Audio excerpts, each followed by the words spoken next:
Hello everyone, Michael here for Tactica Imperialis. Welcome to today's video. Today it's going to be another series of Codex analysis. Today was going to be Cult Mechanicus, but something came out that took priority.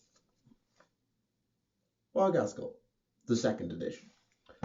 Now I'm an Orc player, so when this came out, it was like, I need this. This has got a Decurion in it. I need this. I want this. I'm doing it. And well, I thought, seeing as I'm going to be poring over it anyway, for my own purposes, I may as well bring it to you in the form of a review, which will update over the old Waaagh-band, so people who go looking for it can actually find the right codex and not the old one and get the wrong idea.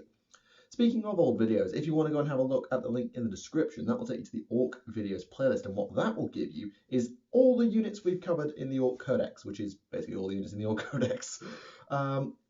So what that will do is it'll give you an idea of points costs, weapons, special rules, because all we're going to be doing in Waaagh-band is we're going to talk about the detachment, all the rules associated with the supplement, and the formations included within.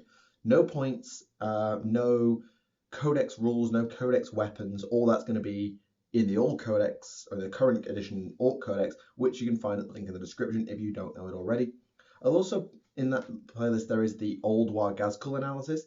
You can have a look at that if you want to just have a look at how this codex or this supplement has actually changed, because, well, it has changed, and some people like to compare the two.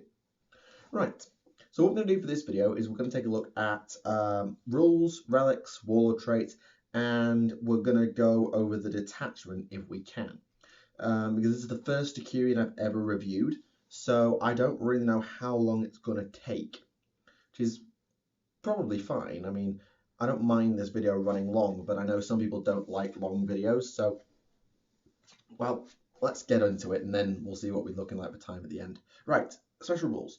The following supplemental special rules apply to all units in this book, Formations and Detachment.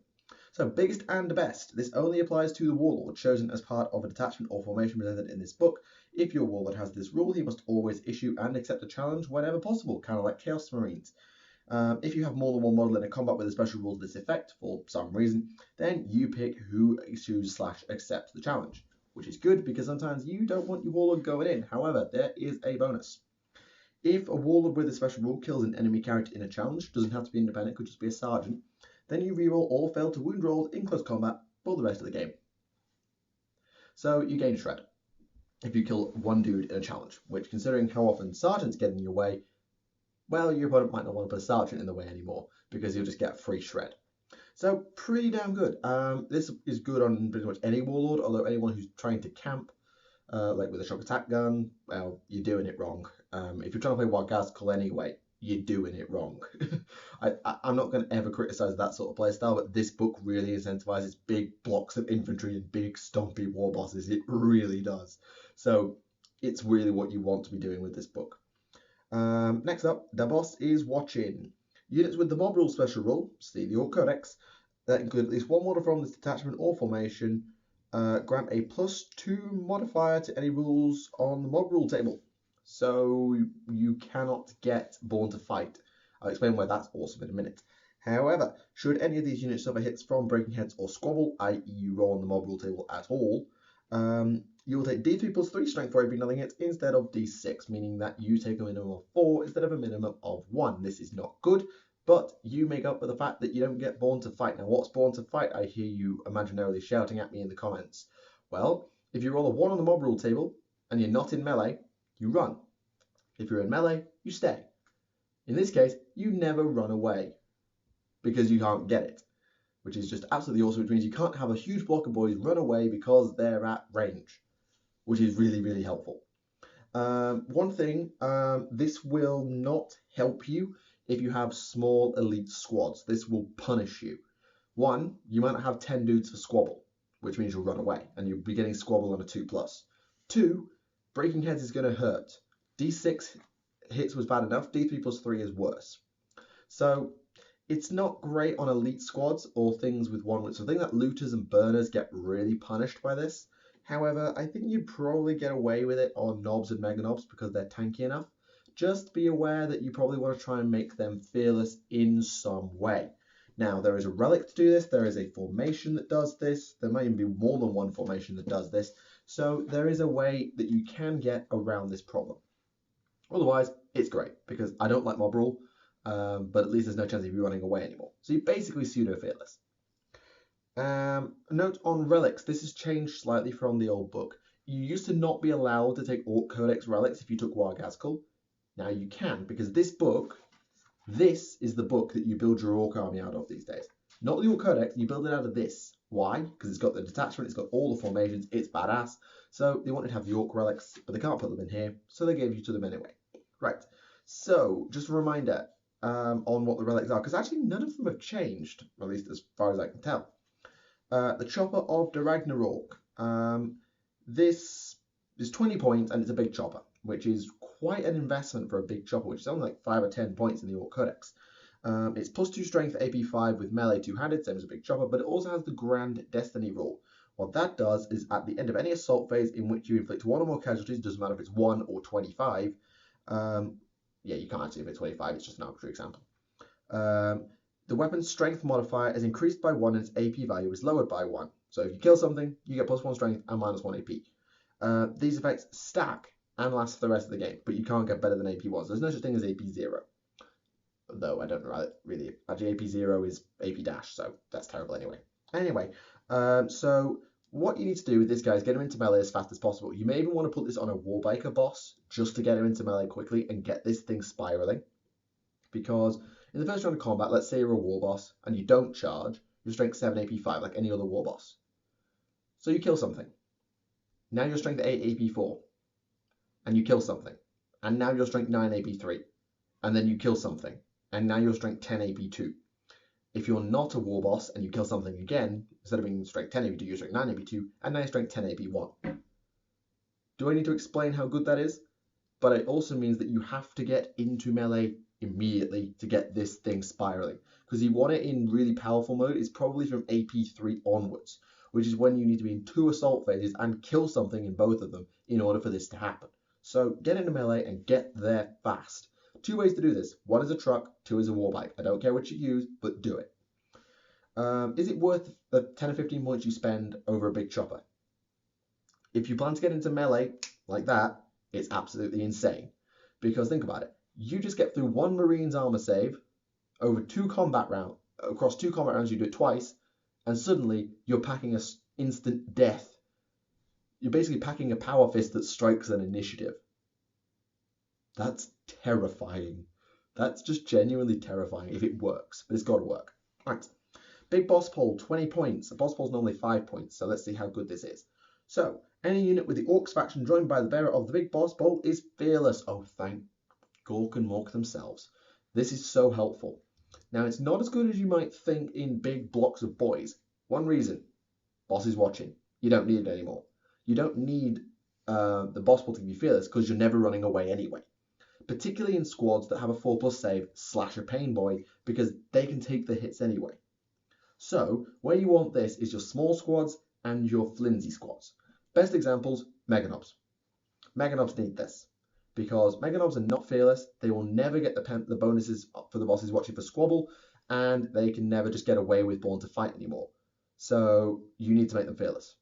Now, there is one formation that makes them fearless, but that's like 3 squads of 5, and that's a lot to invest. So, this in a Mega Nob squad is excellent. This in a Nob squad, also excellent. This in a 30-man boy squad with no other character is pretty good as well because it just helps you tank a few more hits. But don't put it into your main block of boys because that's pointless. Next up is the Super Cyborg, 50 points, and it gives you Feel No Pain, Eternal Warrior, and Relentless. I need to ask you a question in the comments. Please answer it for me. If you have Eternal Warrior and you get hit with a weapon that's twice your toughness, do you get your Feel No Pain roll? In my head, you do, meaning this is basically a better version of a 5+ invulnerable save. So you get your armor, and then you get this instead of this replacing your armor save like an invuln would. So if that's the case, this thing is redonkulously good. But you're paying 50 points for it, so I'd expect it to be. Put this on a mega armored warboss and watch your opponents just weep. Just weep. Although that is a 90-point investment on your warboss. It just makes you super hard to stop. And surprisingly, the use of Relentless might actually come in helpful on a shooting Warlord, or on a shooting character such as a shock attack gun, because Relentless allows you to move and shoot, which with a shock attack gun could be really, really helpful just to get up onto that building and blast them And then once the path's clear, move again, blast something, same idea. And if you get teleported into melee because the shock attack gun is random as hell, well, you have a Feel No Pain 5+ in Eternal Warrior. You might just survive long enough to get some reinforcements in. Okay, next up, the Killer Claw. What was I talking about? The Killer Claw is 40 points. It's Power Claw gone mad. So it's ×2 strength AP2, melee, specialist weapon, unwieldy, kind of like a Power Claw, but is also Dead Killy, which is a 15-point investment basically. And what it does is you can choose to exchange all of your close combat attacks for a single attack with instant death. This is really, really scary. If you have a character that generally rocks a Power Claw, you can't go wrong spending 15 points on this thing. Because if it connects, your opponent is dead.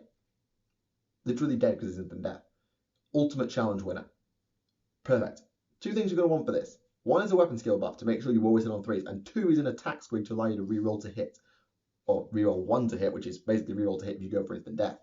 Same applies with the Ragnarok actually. If you're taking that chopper, take an attack squig, because that way more hits get in, allowing you to land more hits, potentially allowing you to start spiraling faster.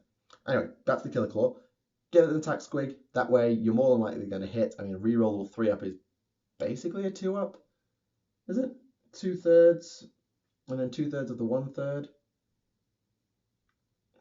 Yeah, it's probably in essence a 2-up. It's really, really good. So yeah, get an attack squig because it will really help. Next up, Mega Force Field, 75 points. Yeah.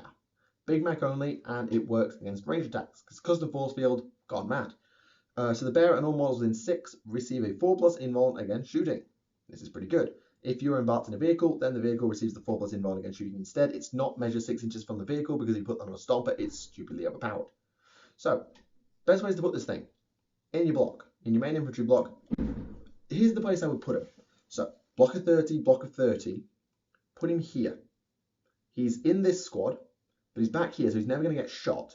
And he's within 6 inches of these guys, 6 inches of most of these guys, and 6 inches of most of these guys. So you've basically got 2 squads covered by his bubble. It's ridiculous. So I think it's really helpful to basically give you 2 rounds of staying alive. Think about it. You've basically given your entire block of a 12-inch aura heavy armor, which is absolutely fantastic. And you've got pain boys around, all the better. One downside, the green tide doesn't exist. It's gone. I'm crying inside, but it's still pretty good to life. I'm just going to have a drink for a second. Hold on a sec, guys. The other good thing, vehicles. Ghazghkull and Stompers, in particular, will benefit massively from this thing. I mean, the custom force field, you can get it on more Ghazghkull and you can put it on normal Big Mechs anyway, but 5+ is infinitely worse than a 4+, because a 4+ is basically a rerollable 5+. So, yeah, it's pretty good, and if you have Grot Riggers knocking around for it will not die, all the better. Next up, and finally for the relics actually, Ghazghkull, the most random gun in all of random guns. Like, you thought the shock attack gun was random, that just has random strength. This has 6 random profiles, boy. Okay, so it's a ranged weapon with a profile that is randomly generated before deployment, so you do actually get to deploy around this thing. Roll a d6 and control the chart below to see what effect it has for the duration of the game. Roll a 1, it's 24-inch range, strength 7 AP4, heavy D3+1. Pretty damn good. Goes from a half-range autocannon to an assault cannon with +1 strength and no rending. 2, Burning, Scorcher. Template, strength 5, AP4, assault 1. Pretty good if you want to get up close and personal. For example, it's a biker boss. 3, Shooty, 24-inch range, strength 6, AP4, assault 3. This is pretty good. I mean, it's basically a big shooter with a bit less range, gone absolutely ridiculous, because it gets +1 strength and -1 AP. So if you are having problems murdering Tau, well, stop worrying. But you won't hit. Just remember that. 4, Zappy, 24-inch range, strength 2d6, AP2, assault 1, zap. I have completely forgotten what zap does.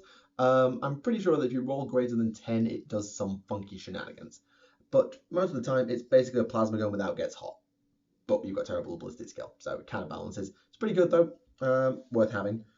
Blasty, roll 5, 24-inch range again, strength 6, AP5, assault 1, blast. It's a Ghazghkull with half the shots. It's not bad at all, actually. And it gets around the whole I have ballistic skill 2 thing that I've been complaining about for the last 2 minutes. And finally, on a 6, you get Bubbly. This one is probably the worst one of them all. 24-inch range, strength, and AP D6. Assault 1, Large Blast. However, it's not roll 1d6 for strength and 1d6 for AP. Oh, no. That would be too potentially stupid. No, you roll 1 dice for both. So 1d6, you roll like a 4, strength for AP 4, you roll a 1, strength 1, AP 1.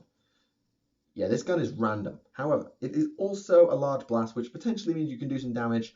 And against light infantry armies like Guard, it's potentially terrifying. Honestly, if you're fighting anything that's got worse than marine armor, everything bar the Blasty profile has AP 4 or better. And even Blasty has AP 5. So there's a real potential for absolutely flying through infantry with this thing. So if you're fighting an anti-infantry, running an anti-infantry list, this one is pretty good to have. Otherwise, probably leave it be. Right, so your relics, they're pretty good. Remember, you do also get the Orc relics of the Lucky Stick, the Blitz Bike, the Thinking Cap, the Fixer-Uppers. There are absolutely tons of them, so go and have a look at the Orc Codex analysis. As I said, links in the description if you need to check it out. Right, Warlord traits. When generating your Warlord trait, an Orc Warlord may choose to roll on this table instead of the rulebook or the Orc Codex, because of course you have the Orc Codex options back. So on a 1, you get BS3. This one sucks. Most things don't care about their gun. If you're running most war bosses, you've got a twin link shooter, and that's all you do, or a combi shoot, a scorcher, which is what I often do, and you don't really care. So unless you're running Killdecker, or you are a big mech with a shock attack gun, and you're a warlord for some reason, don't bother with this thing. 2, Warmongerer. The warlord in any unit with the Orcs faction that you join gets Crusader.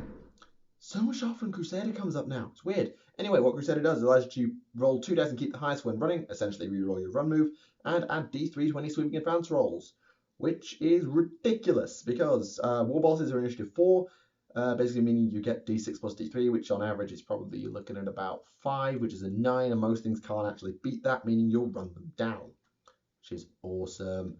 And rerolling runs, well, you have Waaagh, run and charge, and this detachment really works with that because it's basically run and charge every turn. So yeah, pretty epic. You want to keep this one. 3, Mad Boy, Rage. Extra attacks, can't complain. If you're running the Killer Claw, maybe roll this. If you're running the Chopper, never get rid of this because you need as many attacks as possible to connect so as you can get the thing spiraling. 5, oh sorry, skip 1. 4, a Canning Plane, and for the second time recording this video, I quote Blackadder. The Warlord in any unit with the Orcs faction that he joins has outflank. Oh dear God. This is terrifying and amazing. It's just got cogs in my brain. I'm just like an evil warlord just plotting what I'm going to do with this warlord trait. It's terrifying. So, for example, there are some formations where you could have outflanking mastercrafted flash kits, or how about outflanking Council of Waaagh? How about outflanking... Think of anything powerful in the Orc Codex and give it outflank. That's how terrifying this is. It's really good. It's not always great. Like if you're, again, running that shooty boss, keep them at the back, particularly if they're not attached to a unit or they're in looters, don't bother. But maybe have a big mech in a Burner Boy squad, and then they get outflank. Now that's terrifying. 5, calling in a favor. Nominate 1 weapon carried by your warlord and it gains mastercrafted. Note, this cannot be applied to a gift of Ghazghkull or a custom goblins, basically no relics. So, mastercrafted power claws, basically, for the win. Mastercrafted power claws everywhere. It's absolutely insane. It also works on some guns, so custom mega blasters, basically giving you twin linked. Shock attack guns, basically twin linked. So it's pretty helpful in that sense. And 6, Dead Hard, Feel No Pain. Feel No Pain is alright, but one thing I found is that I put my warlords where my pain boys are to protect them, or I put my pain boy where my warlords are to be more accurate. So I don't think it's that relevant, but if you are not running pain boys or for some reason you just didn't have space to put them, maybe you didn't want a pain boy on a bike, it's pretty good. Stuff's good. I'm going to say, I haven't had this for a while. It's like, okay, it's M&S sparkling orange juice, but it's really nice. Anyway, that is all of that. In terms of rerolls, because you'll often get rerolls, you reroll Super Shootist 99% of the time. You reroll Dead Hard if you're camping with a pain boy anyway. And you reroll probably nothing else. Like, there's 4 really solid traits in the middle here. Heck, 5 good traits, and none of them are bad. I mean, Super Shootist is debatably bad, but They're pretty good. And what time are we at? Just under 20 minutes. Okay. We're going to do the detachment. This might take a while, so if you've got everything you wanted out of this, warning, this is going to get quite rambly. So heads up, this is going to go for a while. If you're not interested, tune out.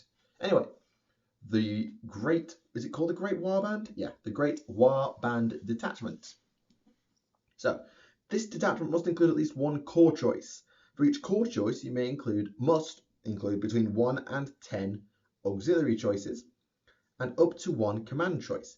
Only the datasheets listed here may be included in this detachment. The Great Waaagh-band is a Ghazghkull detachment as described on page 52, meaning that you get biggest and the best and the bosses watching, basically. And you have the access to custom gubbins and this Warlord tray table. And that's it. So, command benefits. Biggest and the best, the boss is watching. Fair enough. The big boss, if this is your primary detachment, you can reroll the Warlord tray on any table. So it used to be like you can reroll on your Codex's table or your Supplements table. Now it's on any table, which is pretty damn good. The Great Waaagh. This is amazing. If this detachment contains your Warlord and he has the Waaagh special, i.e. it's a war boss of some description, he can call Waaagh each and every turn, including the first. Turn 1 charge, baby. It is happening. So here's what you do. You take truck boys, and lots of them, or truck meganobs. Especially if you're running Ghazghkull as your Warlord, because, well, he gives meganobs the ability to run. You blast forward 12. Now, assuming you deploy full way forward, you're 24 inches away from your opponent. You blast forward 12, and, well, then guess what? You pile out, you have a potential extra 3 inches you can go, because you go up to 3 inches forward from your vehicle, so you're 9 inches away. And then you can run. And then you can charge.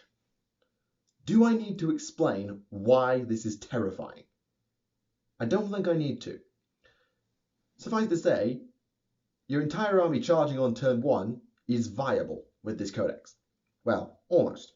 One thing you will have to bear in mind is the inherent cost of 1 billion trucks. But it could still be hilarious either way.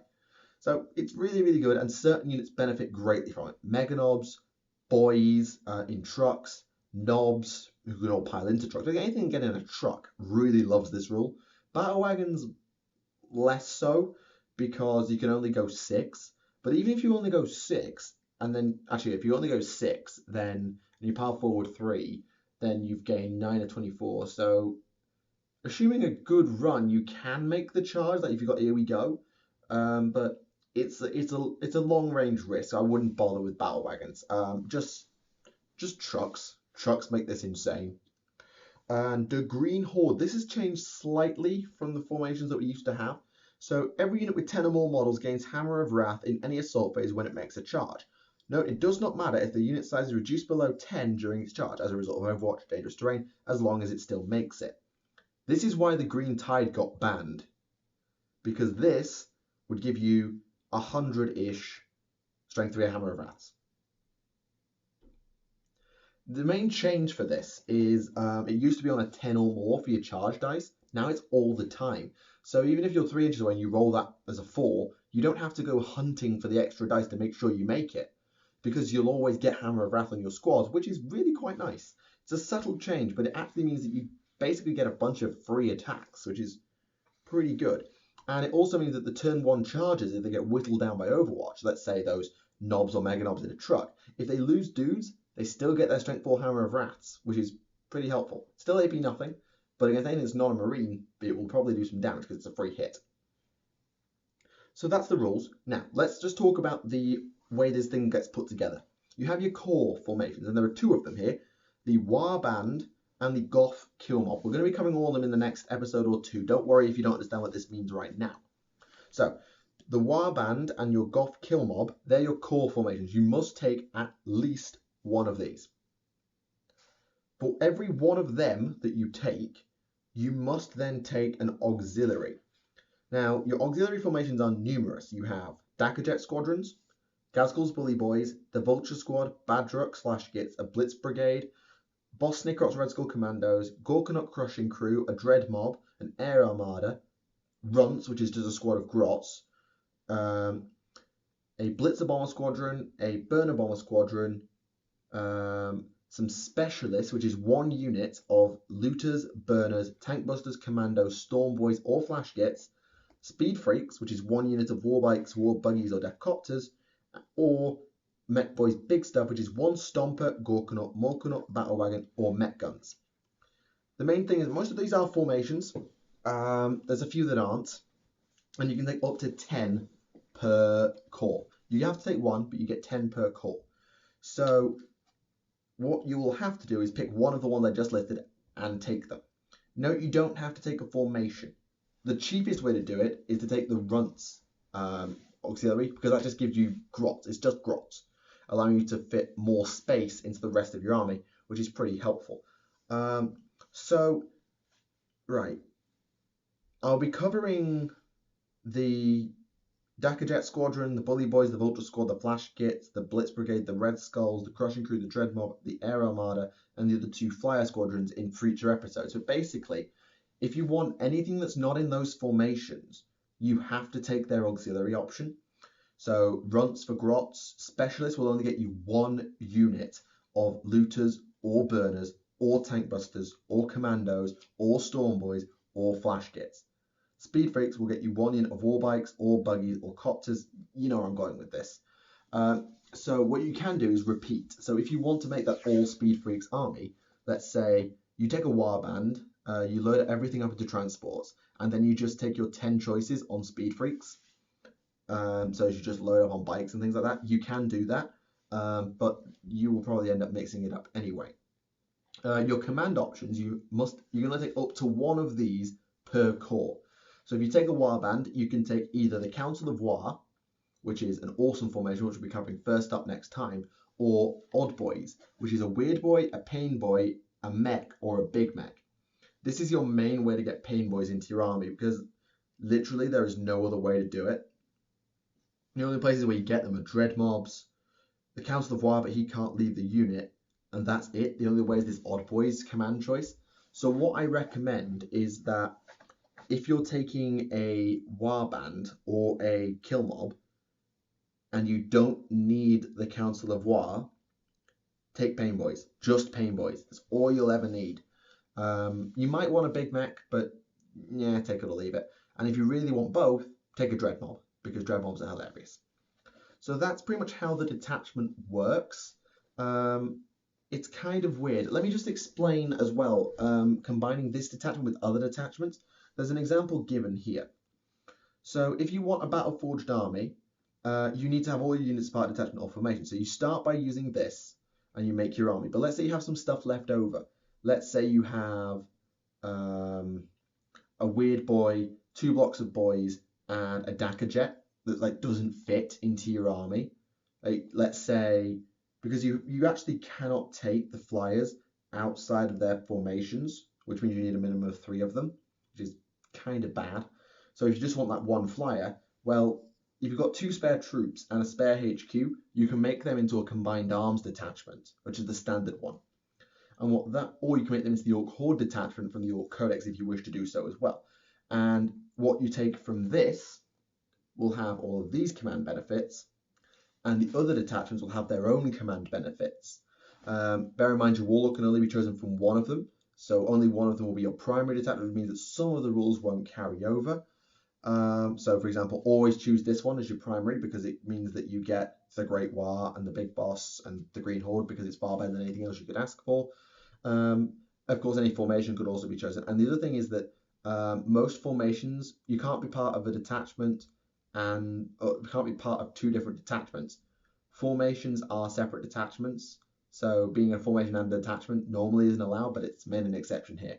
I know that sounds really complicated, but it really makes sense if you take the time to, if you have one, just read it, and it makes perfect sense.